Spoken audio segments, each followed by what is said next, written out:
When we were working in the airport, from time to time, there would somebody from the Judenrat from our city would come out. There was once Mina Bern and Mimi Ganyonsky. They were working in the Judenrat and they were working with children. A couple of times, those two ladies came out. They were young women.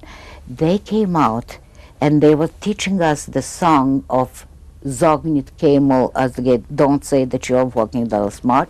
And the other song they taught us was the partisan song that early in the morning he walked on with the gun in his hand and so on. And you know, when they teach you these songs, you look to yourselves or at each other and say, what is the meaning of it? That song was one of the greatest things that happened to us. I don't know how Mira Ganyonsky and Mira Bernstein understood that this would be helpful in continuing without problems. But that day, I said, let's start singing. Maybe by singing, maybe by looking, maybe something, maybe a miracle will happen. I can sing you a ghetto song. Please do. Wenn ein Mensch bist du jung, ein groß dein Schwung, dann juckst du sich noch glick. Verlost, vergesst, dein Nest, die Zeit kommt nie zurück. Wenn's gelabt der Eltern, tust du sich der Mann, das Glück hat von der Tür sich abgetan. Trotz, was ist da geschehen, sich nicht herumgesehen. Wie lang bin ich allein ein Kind gewesen. Ich will noch einmal sein mein Heim. Zu ist noch Hals dort wie gewesen.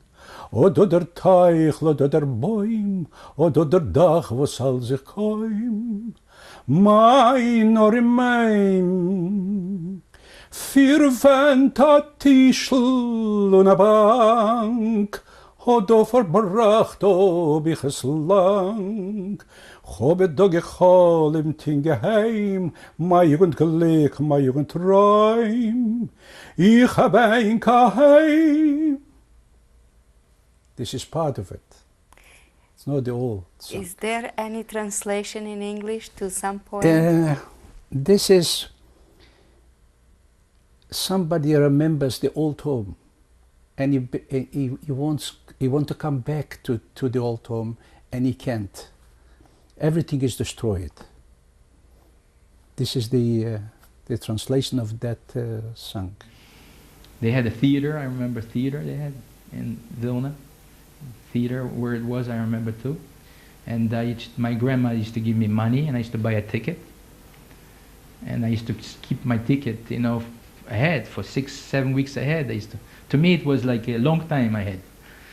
I used to put the ticket inside the coat, which my father kept in case a nice coat he had, Shabbos coat, that he kept. That maybe we need to sell it, you know, for food. So I hung there on the wall over the place where we slept, and I used to put the ticket inside the pocket there, in the east side pocket, so it would stay in a safe place. I used to get the ticket in the last rows, you know, where I could only stand up and see. And I learned all those little songs in the ghetto, you know, in theater. And people would go to the theater? The theater was full.